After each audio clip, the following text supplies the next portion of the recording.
ലോകോത്തരമാണ്. പക്ഷേ ചില സാക്ഷ്യങ്ങൾക്ക് ഉടമ്പടിയുടെ അല്ലെങ്കിൽ ദൈവവിശ്വാസത്തിൻ്റെയൊക്കെ എക്സിക്യൂട്ടീവ് പവർ, അതിൻ്റെ മോഡ് ഓഫ് പ്രാന്തി എന്ന് പറയുന്ന അത് ചെയ്വനകളെ ചിലതിന് ഉടമ്പടിയോട് വളരെയേറെ ചേർന്ന് നിൽക്കുന്നതാണ്. ചിലപ്പോൾ നമ്മൾ കേൾക്കുമ്പോൾ അത് സർക്കാസ്റ്റിക്കായിട്ട് നമുക്ക് തോന്നും, പക്ഷേ സാക്ഷ്യം ബിബ്ലിക്കലാണ്. സാക്ഷ്യം മിലിങ്ട എന്ന് പറഞ്ഞ ചേച്ചി പറഞ്ഞ സാക്ഷിയാണ്. പല പ്രവിധാന ഇടവകയായിരുന്നു. അവരുടെ വിഷയമെന്ന് പറയണത് അവരുടെ മകൻ സ്പെയിനിലാണ്. അയാൾക്ക് നടക്കുമ്പോൾ ഭയങ്കര വിലക്ഷയം, വിലക്ഷണമായ നടപ്പ് എന്ന് വെച്ചാൽ കാലിൽ ആണി രോഗമുള്ളത് കൊണ്ടാണ് അങ്ങനെ സംഭവിക്കുന്നത്. അപ്പോൾ അയാൾ പറഞ്ഞാൽ 10 ആണിയുണ്ടെന്നാണ്, 10 ആണി കാലിലുണ്ട്. അപ്പോൾ അത് എന്നിട്ട് ഉടനെ അമ്മയോട് പറയണം, ഫോൺ ചെയ്യണം, ഇങ്ങനെയാണ് എനിക്ക് എൻ്റെ നടപ്പിൻ്റെ സ്റ്റൈല് തന്നെ മാറി അമ്മേ, ഭയങ്കര കൊടിയ വേദനയുമാണ്. ഇപ്പം നന്നായിട്ടൊക്കെ നടന്നു പോകുന്നവരിങ്ങനെ വികലാംഗരെ പോലും നടക്കുമ്പോൾ നന്നായി നടന്നു പോകുന്നവർക്ക് പരിചരിച്ചവർക്ക് അത് ഭയങ്കരമായ ഭാരമാണ്. പക്ഷേ ആണി രോഗത്തിന് എന്താ പ്രത്യേക മരുന്നെന്നും ആർക്കും അറിയത്തില്ല. ഉണ്ടാകാം ചില സമയത്ത് ചൂഴ്ന്നൊക്കെ കളയാൻ കാണാം. പലതരത്തിലുള്ള ആൾക്കാർ നാട്ടുക്രിയകളൊക്കെ ചെയ്യണ കാണാം. ഇതുമേ ചിലർ മോഡേൺ മെഡിസിൻ ഉപയോഗിക്കും. എന്നാലും ഇതിൻ്റെ ലാഗിങ് ഭയങ്കരമാണ്. ഇതിൻ്റെ വേദന എന്ന് വെച്ചാൽ നമുക്ക് കാല് കുത്താൻ പറ്റത്തില്ല. അപ്പോൾ ഇതൊരു ഭയങ്കര ഡെഡ് എൻഡിൽ എന്ത് ചെയ്യണമെന്ന് അവനെ അറിയത്തില്ല. പക്ഷേ എന്താ പ്രശ്നം വെച്ചാൽ എന്ത് ചെയ്യണമെന്ന് പക്ഷേ ദൈവത്തിന് അറിയാം. ഇതിൻ്റെ അകത്തെല്ലാം വിഷയം ഇതാണ്. ഞാനത് അതായത് ഇപ്പം ഇടയ്ക്കച്ചും പറയാറുള്ള വചനമാണ്, എന്ത് ചെയ്യണമെന്ന് അവന് നേരത്തെ അറിയാമായിരുന്നു. നമ്മളെപ്പോഴും ഉടമ്പടിയിൽ എടുക്കുന്നൊരു വചനമാണ്. ഇപ്പം ഞാൻ എൻ്റെ നാവിൽ വന്നതുകൊണ്ട് ഷെയർ ചെയ്തതാണ്. യോഹന്നാൻ്റെ സുവിശേഷത്തിലാണ് 6-ാം അധ്യായത്തിൻ്റെ 6-ാമത്തെ വാക്യം. പക്ഷേ അതൊരു മദർ വേർഡാണ്. മദർ വേർഡെന്ന് പറഞ്ഞാൽ എന്താ? ബൈബിളിൽ ഒരു വേർഡിൽ നിന്ന് ഒത്തിരിയേറെ വചനങ്ങൾ ഇങ്ങനെ ഗീവ് ബർത്ത് ചെയ്യുന്ന വാക്കുകളുണ്ട്. അതായത് ലോകസ്ഥാപനം മുമ്പ് മുതൽ നിഗൂഢമായിരുന്നതെല്ലാം അവൻ വെളിപ്പെടുത്തിയെന്ന് പറയുന്ന പോലെ ഒക്കൾട്ട് വാക്കുകളുണ്ട്, ഗൂഢവചനങ്ങൾ ബൈബിളിൽ. വെളിപാടില്ലാതെ പറയാൻ പറ്റത്തില്ല. പഠിച്ചത് കൊണ്ടോ സർക്കംസ്റ്റൻസ് നോക്കിയത് കൊണ്ടോ അതിൻ്റെ സിസ്റ്റം ലെവൽ പഠിച്ചത് കൊണ്ടോ ബൈബിളിൻ്റെ സംസ്കാരമോ ലാൻഡ് ഹിസ്റ്ററിയോ ചെയ്ത കാലത്ത് ലിറ്റററി ഫോമോ ഒന്നും പഠിച്ചാൽ ചില വചനങ്ങൾ പറയാൻ പറ്റത്തില്ല. നമുക്ക് അഭ്യൂഹങ്ങൾ, ഹൈപ്പോത്തസിസ് ഉണ്ടാക്കാൻ പറ്റും. ആ വചനത്തെക്കുറിച്ച് ഇന്നതായിരിക്കാം ഉദ്ദേശിച്ചത് എന്ന് വേണമെങ്കിൽ പറയാം. പക്ഷേ ഇന്നതായിരിക്കാം ഉദ്ദേശിച്ചതെന്ന് പറയണത് ഇന്നതായിരിക്കാമെന്ന് വെച്ചാൽ ആരുദ്ദേശിച്ചതാണ്? എഴുത്തുകാരൻ ഉദ്ദേശിച്ചതെന്നാണ് ഇവർ പറയണത്. ലിറ്റററി ഫോം പഠിക്കുന്നവർ, ടെക്സ്റ്റുവൽ ക്രിറ്റിസിസമൊക്കെ പഠിക്കുന്നവർ എഴുത്തുകാരൻ ഇങ്ങനെയായിരിക്കാം ഉദ്ദേശിച്ചിട്ടുള്ളത്. പക്ഷേ എഴുത്തുകാരൻ ആരാണ്? സെൻറ്റ് ജോണാണ് എഴുത്തുകാരൻ, സെൻറ്റ് മാത്യു ആണ് എഴുത്തുകാരൻ പരിശുദ്ധാത്മാവാണ്. പരിശുദ്ധാത്മാവ് എന്താ ഉദ്ദേശിച്ചതെന്നുള്ളത് ഈ ലാൻഡ് ഹിസ്റ്ററി പഠിച്ചാൽ, 6th ലെവൽ പഠിച്ചാൽ, ഫോം ക്രിറ്റിസിസം പഠിച്ചാൽ, ടെക്സ്റ്റൽ ക്രിറ്റിസിസം പഠിച്ചാൽ പറയാൻ പറ്റത്തില്ല. അവിടെയാണ് ഈ പ്രശ്നം വരണത്. എന്താണ് ദൈവം ഉദ്ദേശിച്ചത്? ചില കാര്യങ്ങൾ ദൈവം ഉദ്ദേശിക്കണത് നമുക്ക് പരിശുദ്ധാത്മാവിൻ്റെ വെളിപ്പാടില്ലാതെ പറയാൻ പറ്റത്തില്ലെന്നാണ് കർത്താവിൻ്റെ വചനത്തിൽ രേഖപ്പെടുത്തിയിരിക്കുന്നത്. അതുകൊണ്ട് ഇത് വെളിപാട് ഒരു പ്രധാനപ്പെട്ട വിഷയമാണ്. ഇപ്പോൾ നമ്മളെ സംബന്ധിച്ചിടത്തോളം അൾട്ടിമേറ്റ് വെളിപാടിൻ്റെ കാലം അപ്പോസ്തല കാലത്തോടു കൂടി ക്ലോസ് ചെയ്തു. പക്ഷേ ഇപ്പോഴും സ്വകാര്യ വെളിപാടുകൾ ഉണ്ടാകുന്നുണ്ട്. സ്വകാര്യ വെളിപാടുകൾ ഇല്ലെങ്കിൽ ക്രിസ്തീയ ജീവിതം മുന്നോട്ട് പോകാൻ, ക്രിസ്തീയ ജീവിതം എന്നാണ് ഞാൻ ഉദ്ദേശിച്ചത്, അല്ലാതെ മനുഷ്യജീവിതമല്ല. സ്വകാര്യ വെളിപാടില്ലെങ്കിൽ ക്രിസ്തീയ ജീവിതം മുന്നോട്ട് പോകാൻ, അത് ജീവിതം മുന്നോട്ട് പോകും, പക്ഷേ ക്രിസ്ത്യമായിരിക്കണമെന്ന് നിർബന്ധമില്ല. എന്താ കാര്യം എന്ന് വെച്ച് കഴിഞ്ഞാൽ, ഇപ്പോഴീ അമ്മ ചേച്ചി തന്നെ മെലിങ്ട എന്താ ചെയ്തത്? അവർക്കൊരു വെളിപാടുണ്ടായി. അതൊരു വെളിപാടാണ്. എന്നുവെച്ചാൽ ദൈവം അവരുടെ മനസ്സിൽ തോന്നിപ്പിക്കുന്ന വിശുദ്ധമായ തോന്നൽ. അങ്ങനെ വിശുദ്ധമായ തോന്നൽ ഉണ്ടാകണമെന്നുണ്ടെങ്കിൽ നമ്മൾ എക്വിപ്ഡ് ആയിരിക്കണം. പരിശുദ്ധാത്മാവുമായിട്ട് ഓൺലൈനായിരിക്കണം. അല്ല ഫയർ എഞ്ചിൻ സ്പിരിച്വാലിറ്റി കൊണ്ട് പറ്റത്തില്ല. ഫയർ എഞ്ചിൻ സ്പിരിച്വാലിറ്റി എന്ന് പറയുന്നത് എന്താണ്? പെരക്കൃതി പിടിക്കുമ്പോൾ മാത്രം ഫയർ എഞ്ചിനെ വിളിക്കും, അതിൻ്റെ നമ്പർ നോക്കിയെടുക്കും. അപ്പോൾ എന്തെങ്കിലും ഇഷ്യൂ ഉണ്ടെങ്കിൽ മാത്രം ദൈവത്തെ വിളിക്കുന്ന ഒരു വിശ്വാസ രീതികളുണ്ട്.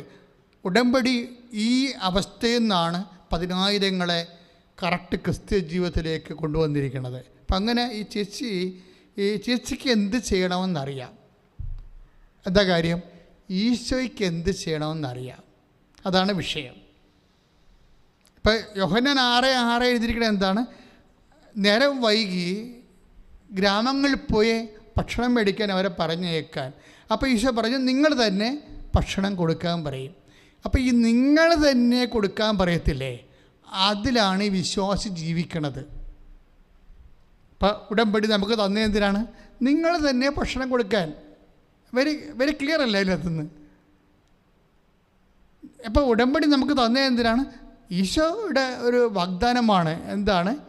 നിങ്ങൾക്ക് തന്നെ ഇത് കൊടുക്കാൻ കഴിയും. ഈശോ മാത്രമേ അങ്ങനെ ലോകത്ത് പറഞ്ഞിട്ടുള്ളൂ.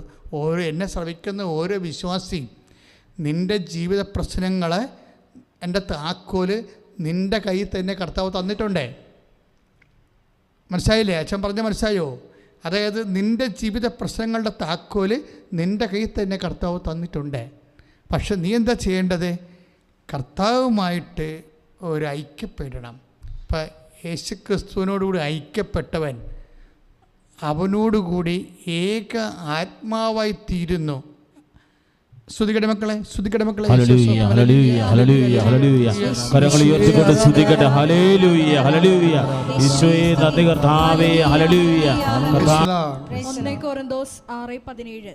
1 കൊരിന്തോസ് 6:17. കർത്താവുമായി സംയോജിക്കുന്നവൻ അവിടുത്തോട് ഏക ആത്മാവായി തീരുന്നു. അവിടുത്തോടുകൂടെ ഏക ആത്മാവായി തീരുന്നു. ഒന്നിനെ പറഞ്ഞേ. കർത്താവുമായി സംയോജിക്കുന്നവൻ അവിടുത്തോടുകൂടെ ഏക ആത്മാവായി തീരുന്നു. ഇതിൻ്റെ ഫലം എന്താണെന്ന് അറിയാവോ? ഇപ്പോൾ 1 കൊരിന്തോസ് 6:17 വചനമുള്ളത് അല്ലേ? അതായത് ഉടമ്പടിയുടെ ഏറ്റവും അൾട്ടിമേറ്റിൽ എന്താ സംഭവിക്കുന്നത്? അവൻ പറയണത് പോലെ ചെയ്യുമ്പോൾ നമ്മൾക്ക് വ്യക്തിക്ക് എന്താ സംഭവിക്കണത്? അവൻ കർത്താവുമായി സംയോജിക്കുകയാണ്. അവൻ അല്ലെങ്കിൽ അവൾ കർത്താവുമായി സംയോജിക്കുകയാണ്. അപ്പോൾ എന്താ സംഭവിക്കണത്? കർത്താവുമായിട്ട് ഏക ആത്മാവായി തീരും. അങ്ങനെ തീർന്നാൽ എന്ത് സംഭവിക്കും? 1 കൊരിന്തോസ് 2:15. ആത്മീയ മനുഷ്യൻ എല്ലാ കാര്യങ്ങളും വിവേചിച്ചറിയുന്നു. ഇതാണ് പ്രശ്നം. അങ്ങനെ ഒരു മനുഷ്യനുണ്ട്.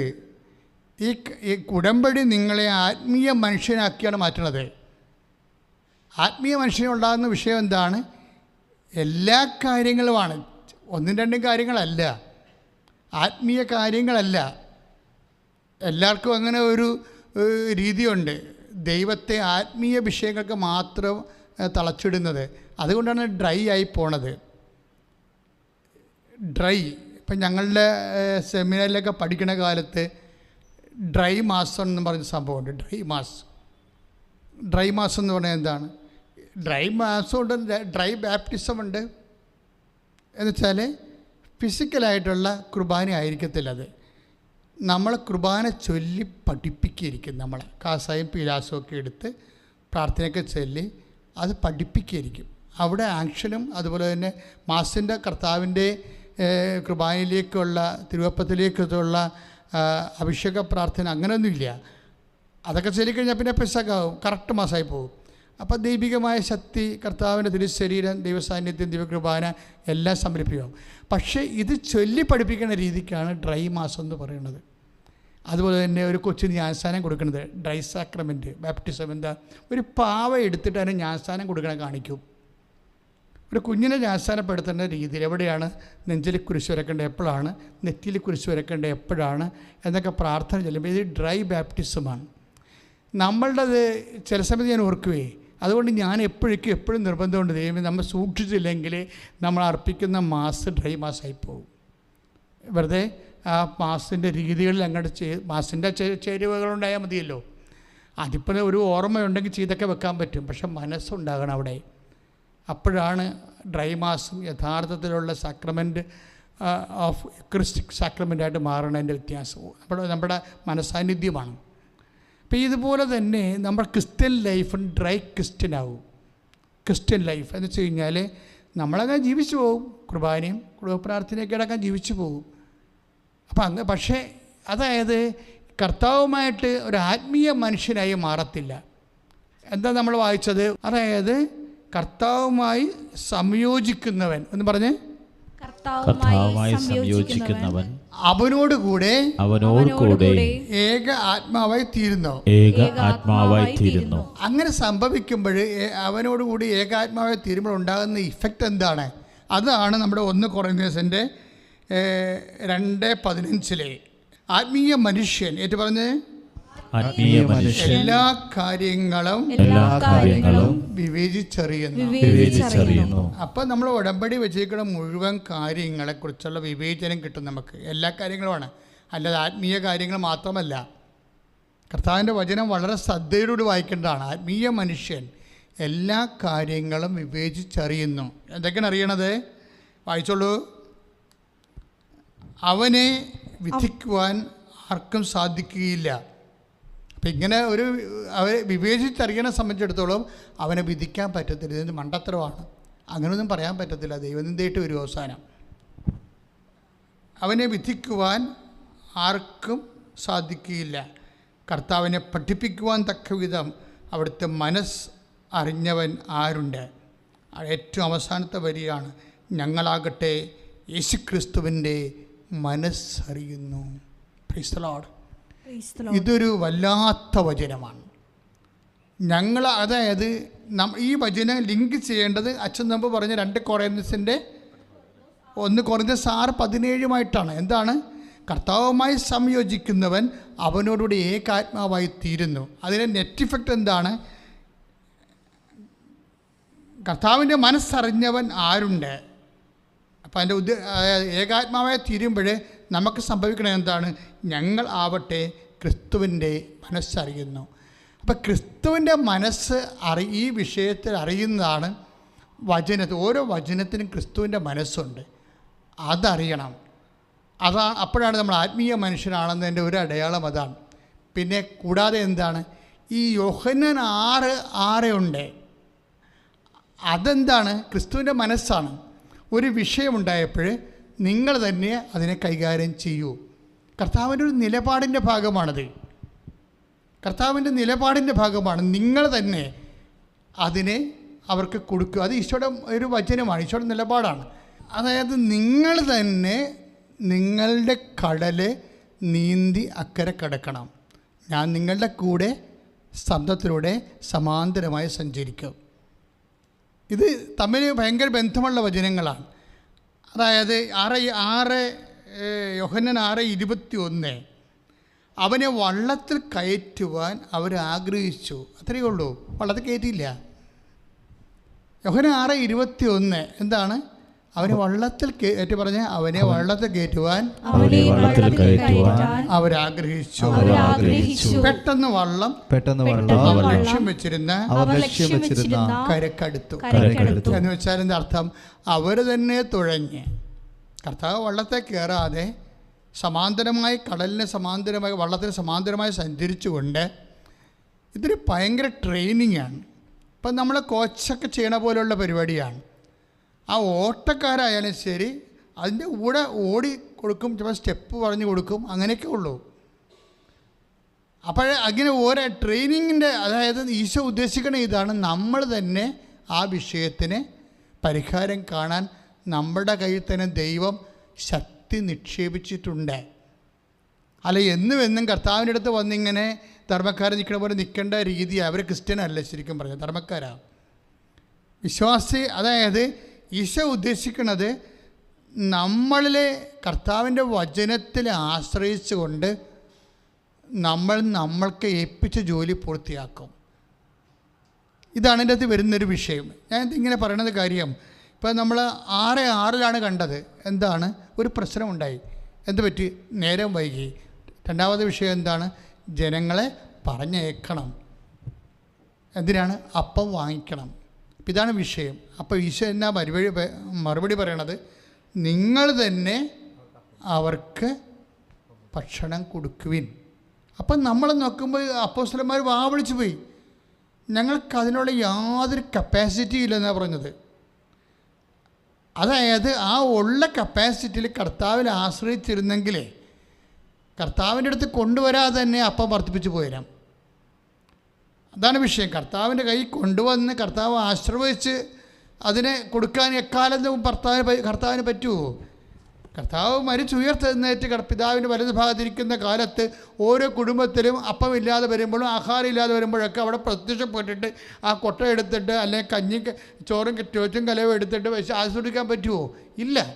അതുകൊണ്ട് കർത്താവ് നിങ്ങൾക്ക് തന്നെ ഇതിനുള്ള കൃപയുണ്ട്, കഴിവുണ്ട്. ആ കഴിവ് നിങ്ങൾ ദൈവത്തിൽ ആശ്രയിക്കാനുള്ള കഴിവ് നിങ്ങൾ വർദ്ധിപ്പിച്ചെടുക്കണം. ഇതിനാണ് ഈ ആത്മീയ മനുഷ്യനെന്ന് പറയണത്. എങ്ങനെയാണ്? കർത്താവുമായി സംയോജിച്ചുകൊണ്ടാണ് നമ്മൾ ചെയ്യണത്. ഇപ്പോൾ 1 കൊരിന്ത്യർ 2:18 പറയണത് കർത്താവുമായി സംയോജിക്കുന്നവൻ അവനുമായി ഏകാത്മാവായി തീരുന്നു. ഈ ആളെയാണ് പൗലോസ് അപ്പോസ്തലൻ എന്ത് പറയണത്? ആത്മീയ മനുഷ്യൻ എന്ന് പറയണത്. എന്താണ് ആത്മീയ മനുഷ്യൻ? 1 കൊരിന്ത്യർ 2:15 ആത്മീയ മനുഷ്യൻ എല്ലാ കാര്യങ്ങളും വിവേചിച്ചറിയുന്നു. അവനെ വിധിക്കാൻ ആർക്കും സാധിക്കുകയില്ല. കർത്താവിനെ പഠിപ്പിക്കുവാൻ തക്ക വിധം അവിടുത്തെ മനസ്സറിഞ്ഞവൻ ആരുണ്ട്? ഏറ്റവും അവസാനത്തെ വചനം എന്താണ്? ഞങ്ങളാകട്ടെ യേശുക്രിസ്തുവിൻ്റെ മനസ്സറിയുന്നു. എങ്ങനെയാണ് ഈ മനസ്സറിയണത്? കർത്താവുമായി സംയോജിക്കുന്ന അവനോടുകൂടെ ഏകാത്മാവായി തീരുന്ന വഴിയാണ്. ഞാൻ ഈ മിലിൻഡയുടെ സാക്ഷ്യമാണ് പറഞ്ഞിട്ടാണ് ഈ വചനത്തിലേക്ക് വന്നത്. മിലിൻഡ എന്താ ചെയ്തിരിക്കുന്നത്? ഉടമ്പടി എടുത്തു. മകൻ സ്പെയിനിലാണ്, ഇവിടെ ഇല്ല, നാട്ടിലില്ല. കർത്താവിൻ്റെ എല്ലാ രോഗികളും കർത്താവിൻ്റെ അടുത്തുണ്ടായിരുന്നവരാണ്. ചില രോഗികൾ മാത്രമാണ് ഇങ്ങനെ റിമോട്ടിൽ പോയിരിക്കണത്. 1-2 രോഗികൾ കർത്താവിൻ്റെ അടുത്തില്ലായിരുന്നു. ഇപ്പോൾ കർത്താവ് 2 തരം രോഗികളെ സുഖപ്പെടുത്തിയിട്ടുണ്ട്. തൻ്റെ അടുത്തുള്ളവരെ തൊട്ട് സുഖപ്പെടുത്തി. കുഷ്ഠരോഗി അങ്ങനെ സുഖപ്പെട്ട ആളാണ്. രക്തസ്രാവക്കാർ കർത്താവിൻ്റെ അടുത്ത് തന്നെ വന്ന് പിറകിലൂടെ വന്ന് വസ്ത്രത്തെ തൊട്ട് സുഖപ്പെടുത്തി. പക്ഷേ വേറെ 2 രോഗികളുണ്ട്. എന്താണ്? ശതാധിപൻ്റെ മകള് അവള് ശതാധിപൻ്റെ ഭൃത്യൻ. ആ രോഗിയെക്കുറിച്ച് ശതാധിപൻ പറയണത്, നീ ഇവിടെ നിന്നൊരു വാക്ക്, ഇപ്പം മത്തായി ശ്ലീഹായുടെ സുവിശേഷമില്ല 8:8, നീ ഇവിടെ നിന്ന് ഒരു വാക്ക് പറഞ്ഞാൽ മതി. ഇൻ്റർകോണ്ടിനെൻ്റലായിട്ടുള്ള ആളാണെങ്കിലും എത്ര അകലമുള്ള ശതാധിപൻ കണ്ടുപിടിച്ചൊരു മെത്തേഡാണിത്. ശരിക്കും പറഞ്ഞാൽ ഈ റിമോട്ട് ഹീലിംഗ് എന്ന് പറയണത് ഇന്ന് എത്രയോ പേരാണ് കർത്താവിൻ്റെ അൾത്താരയിൽ ആരാധന നടന്നുകൊണ്ടിരിക്കുമ്പോൾ ഓൺലൈനായിട്ട് സൗഖ്യപ്പെടുന്നത് എങ്ങനെയാണ്? അതായത് ഇത് ശതാധിപൻ്റെ കാലത്ത് ഒരു ആവശ്യം വന്നപ്പോൾ ശതാധിപൻ്റെ വിശ്വാസം ഇത്തിരി വലിയൊരു വിശ്വാസമാണ്. അതുകൊണ്ട് ഈശോ അത് പറയുകയും ചെയ്ത്, ഇത്രയും വലിയ വിശ്വാസം ഇസ്രയേലിൽ പോലും കണ്ടിട്ടില്ല. അപ്പം അടുത്ത ഹീലിംഗ് അടുത്തുള്ള ആൾക്കാരെ ഹീൽ ചെയ്യണത് ഒരു മീഡിയം ഫെയ്ത്താണ്. പക്ഷേ അക്കലെയുള്ള ആൾക്കാരെ ഹീൽ ചെയ്യണത് വലിയ വിശ്വാസമാണ്. ശ്രുതികട്ടെ ഹല്ലേലൂയ ഹല്ലേലൂയ ഹല്ലേലൂയ. കരങ്ങൾ ഉയർത്തിക്കൊണ്ട് സ്തുതിക്കുന്നു. ഹല്ലേലൂയ ഹല്ലേലൂയ യേശുവേ ആരാധന, യേശുവേ ആരാധന. കർത്താവേ ഞങ്ങൾ അങ്ങേ സ്തുതിക്കുന്നു, ആരാധിക്കുന്നു. ഹല്ലേലൂയ ഹല്ലേലൂയ ഹല്ലേലൂയ യേശുവേ മഹത്വം, യേശുവേ നന്ദി. കർത്താവേ പരിശുദ്ധ പരമ ദിവ്യകാരുണ്യത്തിന് ആരാധനയും സ്തുതിയും പുകഴ്ചയും ഉണ്ടായിരിക്കട്ടെ. വിശുദ്ധ ലൂക്കായുടെ സുവിശേഷം 7-ാം അധ്യായം 9-ാം വാക്യം. യേശു ഏറ്റുപറഞ്ഞ് ഇത് കേട്ട് അവനെ പറ്റി വിസ്മയിച്ചു. തന്നെ അനുഗമിച്ചിരുന്ന ജനക്കൂട്ടത്തിന് നേരെ തിരിഞ്ഞ് അവൻ പറഞ്ഞു, ഞാൻ നിങ്ങളോട് പറയുന്നു, ഇസ്രായേലിൽ പോലും ഇതുപോലുള്ള വിശ്വാസം കണ്ടിട്ടില്ല. അപ്പൊ ഈ വലിയ വിശ്വാസം, ഈ വിശ്വാസത്തിൻ്റെ നിലവാരം വർദ്ധിക്കുന്ന അനുസരിച്ച് കൊണ്ട് ഇതുപോലെ റിമോട്ട് ഹീലിംഗ് നടക്കും. അതായത് വളരെ ഫാറായിട്ടുള്ള ഇതുപോലെ തന്നെ രാജ്യസേവകനും ഉണ്ട് ഈ ഒരു പരിപാടി. രാജ്യസേവകൻ നമ്മൾ യോഹന്നാൻ്റെ സുവിശേഷത്തിൽ 4:49-50 വചനങ്ങൾ. അപ്പം രാജ്യസേവകൻ്റെ ഭൃത്യൻ്റെ വിഷയം സംഭവിക്കുമ്പോൾ ഇതുപോലെ രാജ്യസേവകനോട് ഈശോ പറയുന്നൊരു വാക്കുണ്ട്. എന്താണ്? പൊയ്ക്കൊള്ളുക. എന്താണ്? നിൻ്റെ മകൻ ജീവിക്കും. അതാണ് സംഭവം. എന്നിട്ട് കൃത്യമായിട്ട് ആ മകൻ ജീവിക്കും. പക്ഷേ എന്താ വിഷയം? എങ്ങനെയാണ് അവൻ ജീവിച്ചതെന്നാണ് യോഹന്നാൻ 4:50 പറയണത്. എന്താ 4:50 പറയണത്? യേശു പറഞ്ഞ വചനം വിശ്വസിച്ച്